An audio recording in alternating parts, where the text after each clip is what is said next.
All right, guys, we are live again. Dynamic Man Podcast, episode 53. And sorry we're a few minutes late. I was just finishing up another podcast, which will be out. I was on a show. I was getting interviewed. That should be out in a few weeks. So I just cross posting this on X. All right, guys. All right, gentlemen. Today's show, solid 20-minute show. Okay, so strap in. We're gonna hit it fast and heavy here. Today's show is very, very important for guys who feel like they just need to get more experience. I'm gonna tell you some personal stories in here, but before we get into it, of course, what are we talking about? Topic of today's show is, are you too successful with women? But what does that even mean? What does that mean? Well, what I'm talking about, I am quoting from a video, and this is a very good, it's a very good little monologue here. And I know, guys, I gotta get this together so I can just stream videos from things.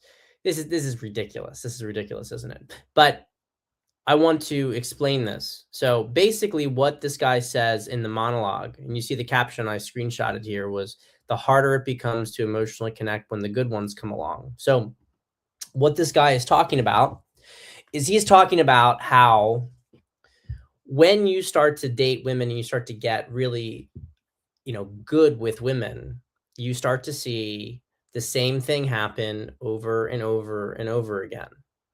You start to see women respond to you in the same way, and as you stop caring. So it's one of these things, like when you care less with women, obviously when you have a level of confidence, right?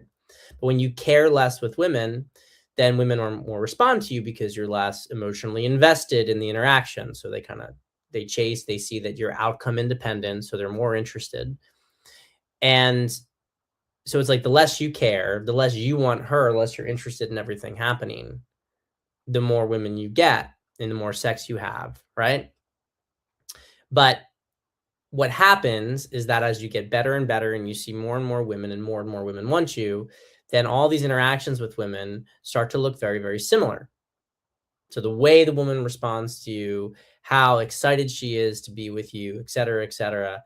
They're always looking at you with the same kind of eyes, and and you start to question whether or not she actually likes you for who you are, or for what you are just giving her. Now, I'm going to tell you something. I have experienced this directly firsthand. I have experienced it directly firsthand. And it actually was a major contributor to me deciding to commit to my wife and move forward. And what I mean by that is not that, obviously my wife had a very distinct pull on me. But what was different about my wife was that she challenged me in a way that was different from the other women that I've been dating. In the year prior to when I got with my wife, I was dating multiple women. I was dating multiple women at the same time, and I started to really see it at this point. I'd see the same progression. I could go on a date with a woman.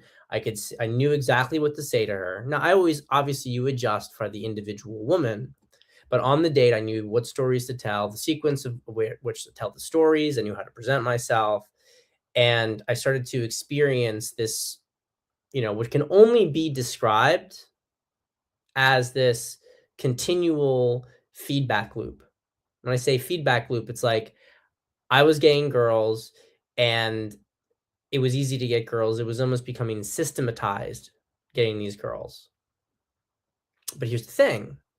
Now, some of those women I didn't really, in the end, I wasn't actually into them. Not because they weren't attractive, but there was just something off with the vibe. Like maybe I felt way too much that she really just liked what I had to offer her. There was something that was not creating enough charge for me.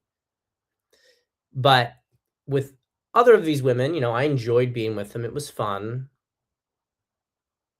But I didn't really feel like that woman in particular was really anything, it was becoming more and more of just something that I could I could put on autopilot. And so when my wife came along and we hit this point of deciding whether to move forward, once it became clear to me when she told me that she would move to the United States to make the relationship work, I said, "Well, we might as well, like, there's no reason not to do it, even just from a cost benefits analysis, because what I'm doing right now, like, yeah, I could optimize my pipeline of women even more, but I can always go back to this.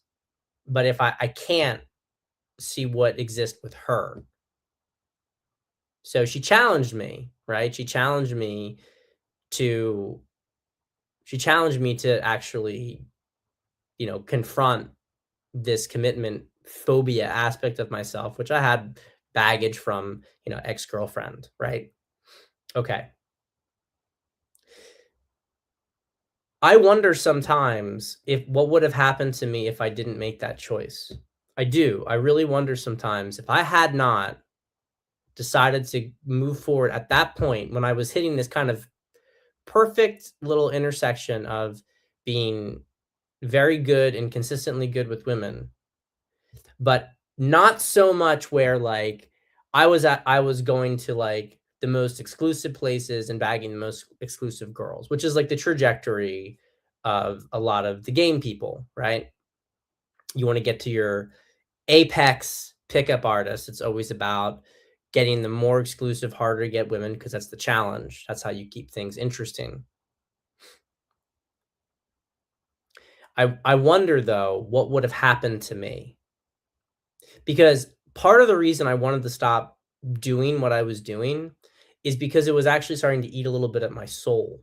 Like, it wasn't even just that it was getting a little bit, like, the validation was very nice, the sex was very nice. It was very repetitive, but wasn't unenjoyably repetitive. But I didn't like the sort of feeling, the sort of power imbalance that was starting to exist, where, like, I liked it from the validation standpoint that, like, I knew what was going on. I knew how the woman was responding. I knew why she was responding that way. But I didn't like that I wasn't feeling it reciprocate. Like, it wasn't reciprocating for me. That I was feeling the same sort of way about her. It was like these women were not a challenge, and it wasn't even so much just the looks. It was it was just the actual nature of the dynamic. So, I wonder what would have happened to me if I had, turned down my wife, if I turned down that opportunity with her, which was a she would not have opened that door again. It's not like her. And I had continued to date, because I think it would have started to really damage me, because I was not liking how a lot of these women would fall for me and then I have to break their heart. Like, I don't want to be with you. So, like, I didn't want to have totally no strings attached casual sex, because that wasn't really enjoyable to me. I like the emotional connection. It's what I call in my course, a master class, tier 2 women. Women who there's an emotional connection with, you enjoy being with, but there's a deeper level of incongruence, like, you couldn't be in a relationship with them. I was dating a lot of those women, but then I couldn't commit to them because there's something missing. But they wanted the commitment, and it was wearing on my soul. It really was. It was wearing on me. And I wonder if I had kept doing it, what would have happened? Would I have become completely numb? Because you have to almost lean more and more into this fake persona over time. So I want to, like, bring it back to what this guy was saying and what it means for you, what you should do in your own situation. So there's only one thing of pushback that I want to say fundamentally with this video. It says the harder it becomes to emotionally connect when the good ones come along. How do you know at some point if she's really a good one? And how do you know at some point if what you are doing is is actually pushing away the woman who would actually make you feel good? And this is what I mean. You're having a hard time emotionally connecting. And I know that like you're good at game and you can get a broad swath of women with that game, right? But at a certain point, don't you start to self-select for women who are going to respond to your game?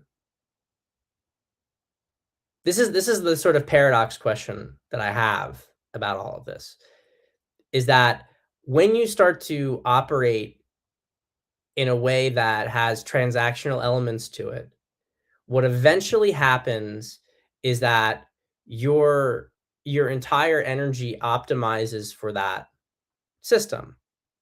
So when I was learning a game, I'd have moments where I'd have to take a big step back and recalibrate, like, what kind of women am I attracting? Am I actually enjoying what I'm attracting? So I would say to some extent that if you are becoming more and more emotionally numb over time with women,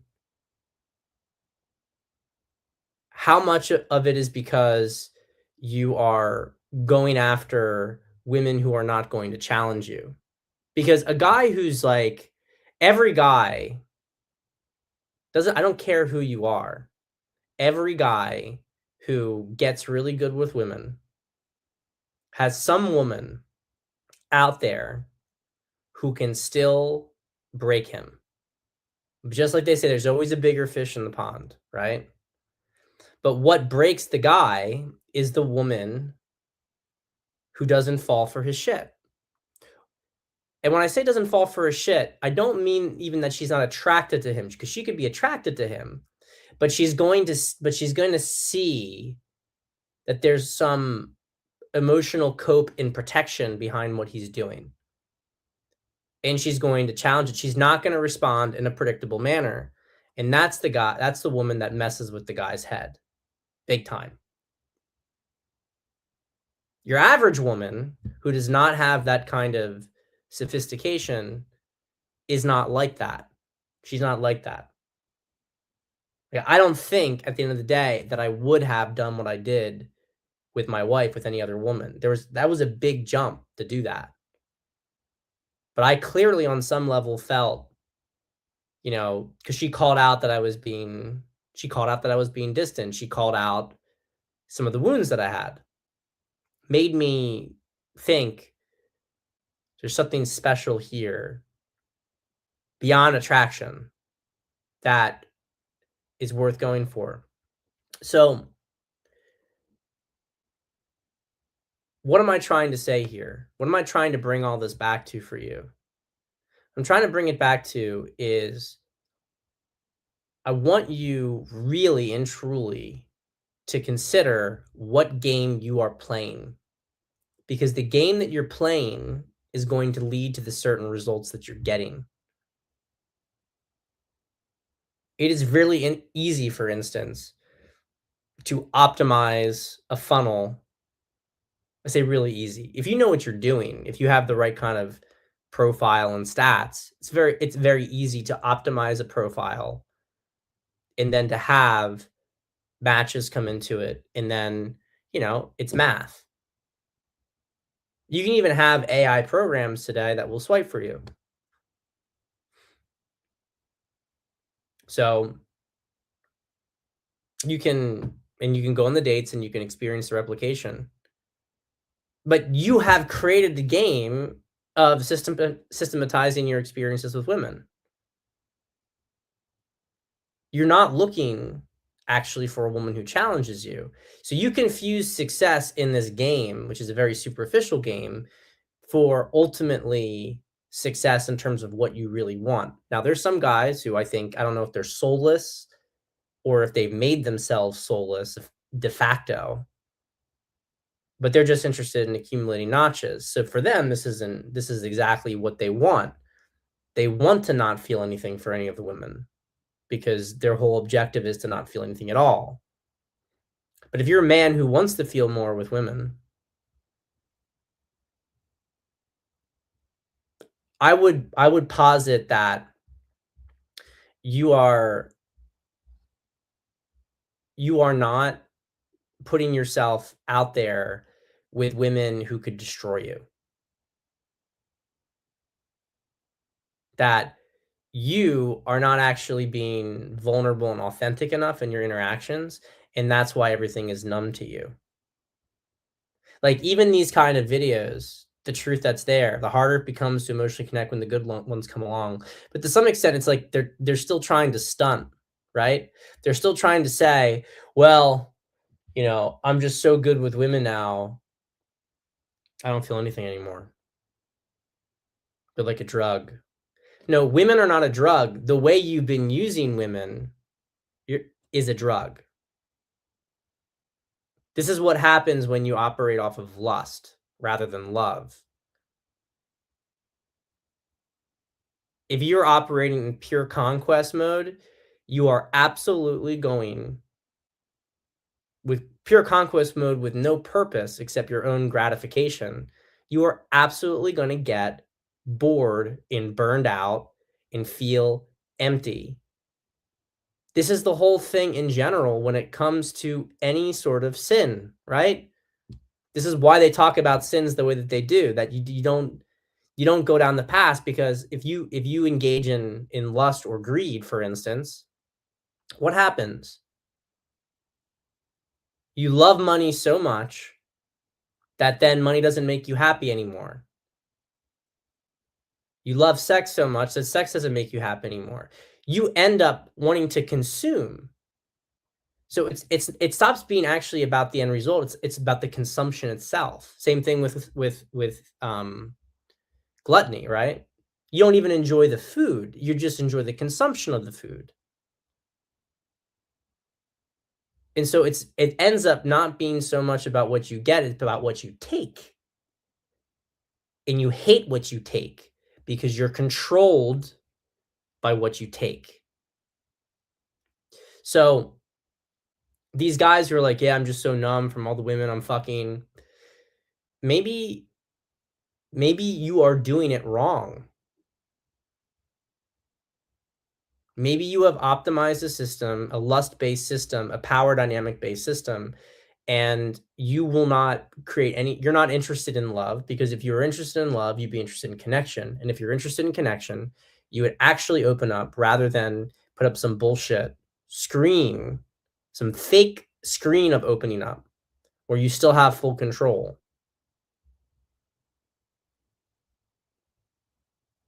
It's a big problem today. It's a big problem today. You are not going to get fully revealed, whether you're dating or whether you're in a relationship, until you drop the pretense and the self-protection. And that's actually what makes you good. What makes you good and what makes you really effective, what makes you really powerful, is when you have the capacity to see where another woman is, see her hurts, her wounds, right? But to also allow yourself to be seen in the same way. You play stupid games, you win stupid prizes. It may not think that being so successful with women that you get sex all the time is a stupid prize. And it's not to say that the talent to attract women is the problem, but how do you use it? What is your objective? It's not that this guy is really good with women that's the problem. It's that he forgot why he was in it to begin with. I almost forgot. My wife made me remember that I wanted to learn about women because I really wanted to connect with women. And at some point, if I really wanted to connect, if I really wanted to merge with a woman, I was going to have to not only commit, but I was going to have to let barriers come down. I would have to let these protective screens come down. I would have to maybe stop being this super attractive guy that I thought I was. Had to go through an incubation period where she could see that maybe I had a lot of issues. That's real. That's real. But I wanted realness. And so I chose it in spite of the ability to not choose it, in spite of the ability to run an endless sex system. So figure out what your objective actually is. And if your objective is love and connection, if your objective is family, don't lose sight of it with the bright, shiny objects, the bullshit. Don't get greedy, as we talked about on last show. Don't get greedy that you got to get more. I got to get more women. And don't tell yourself some bullshit that's going to make you better or more effective or whatever nonsense you want to say, because it's not. It's not going to make you feel good at all. You're just going to give up good opportunities. It's much better to connect, try to move something forward with the woman who really matters, and let the chips fall where they may if they don't go well, than to be in a consuming transactional mode. You will lose your soul in the process. It's one thing to practice. It's another thing to commit to that as the main goal, to lose sight. Because when you lose sight, you start to drift.